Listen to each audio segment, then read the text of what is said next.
a SummerSlam it's going to be, as 3 matches are already determined. Seth Rollins versus Finn Balor for the Universal Championship. Dean Ambrose versus Dolph Ziggler for the World Heavyweight Championship. And Randy Orton versus Brock Lesnar in a one-on-one match. I missed the whole Miz TV thing. What did he say? You said he said something about like it was like a low blow to Brock. No, Lesnar? that was during the Battleground pay-per-view with Chris Jericho. Okay. When he says I'll knock him out with 1 RKO, no enhancement needed. Oh, okay. I missed that part. But I'm just, I don't know about this match. I feel I'm kind of not that interested in it, let me just say. Well, first of all, I am a Brock Lesnar fan, but there's no interest in it. There's no big hype to it, I feel. It's Randy Orton, it's him. It's been there, done that type of deal. They've never fought each other. They have way in their early years of SmackDown. I remember watching them fight, but... Who would you have Brock Lesnar fight? I've heard someone say Kevin Owens. Would you have him fight Kevin Owens?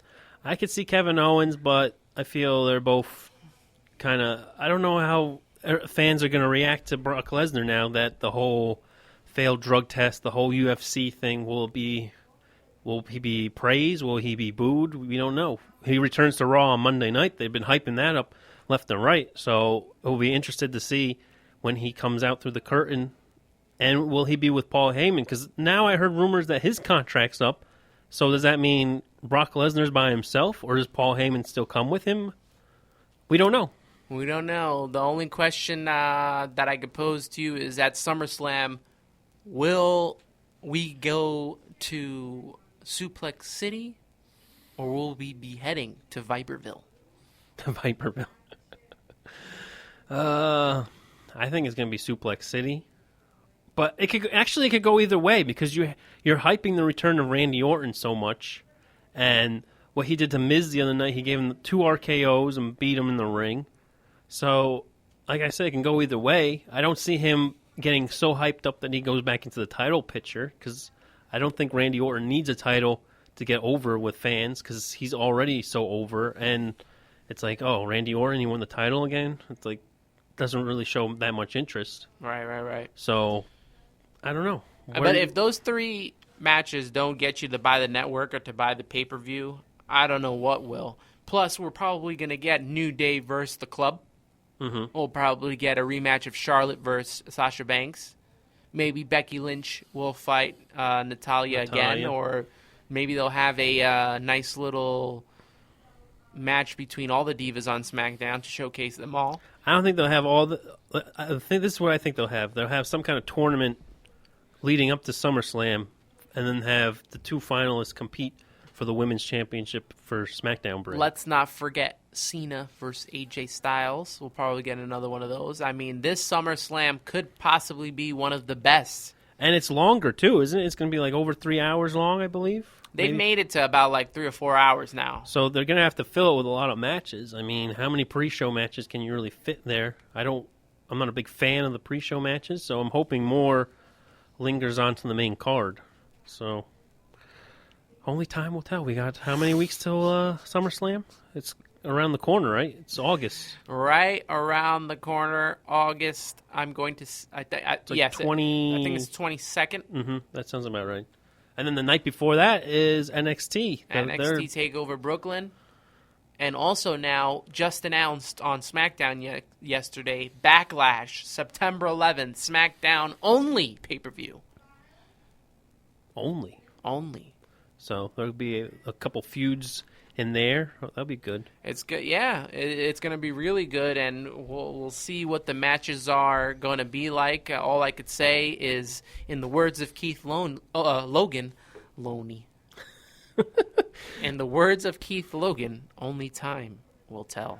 That's true. Can I tell you one thing? Did you watch the pay-per-view on Battleground, and did you see the one sign that the fan had when Roman Reigns was coming down?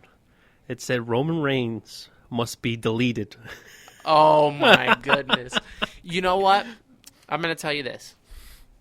if Matt Hardy returns to the WWE, he responded on Twitter to it also.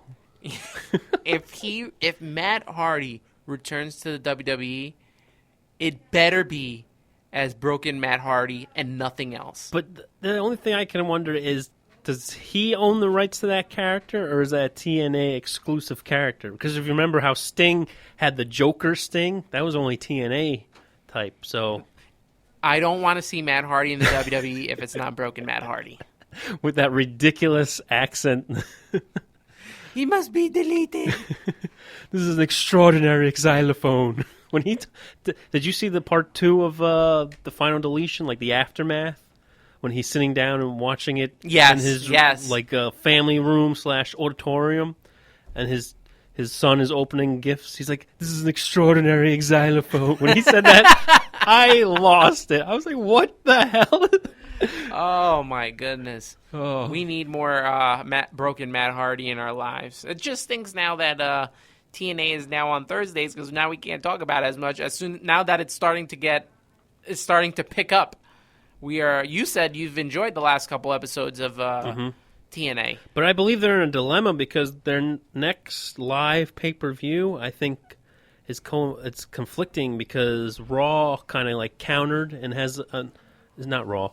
WWE countered and has their pay-per-view the same night as what TNA is scheduled, and I think WWE has more say than what TNA does, so I don't think that TNA will be having that pay-per-view. I think it's when the Backlash pay-per-view is taking place. They're going to have to rethink that and move it. Yeah. So probably in the following week or maybe the week before. They're going to have to delete. They're going to have the final deletion. On that pay-per-view. And on that note, we're going to wrap things up here. Hope you enjoyed listening to Ringside Rumble Radio. We'll be back next week. We got Raw, SmackDown. Also, tonight is the Cruiserweight Classic. And is NXT as well. And is NXT, so we'll get a little more information on that for you as well to talk about next week. But we hope you enjoyed the show. We will get to you guys on the flip side. This is Anthony the Antman alongside Keith Logan the Loganator, and you've been listening to Ringside Rumble Radio here on Spreaker.com, free on iTunes and on iHeartRadio. Follow us on Facebook, Facebook.com/Ringside Rumble, and on Twitter @Ringside Rumble. Have a good week, everyone.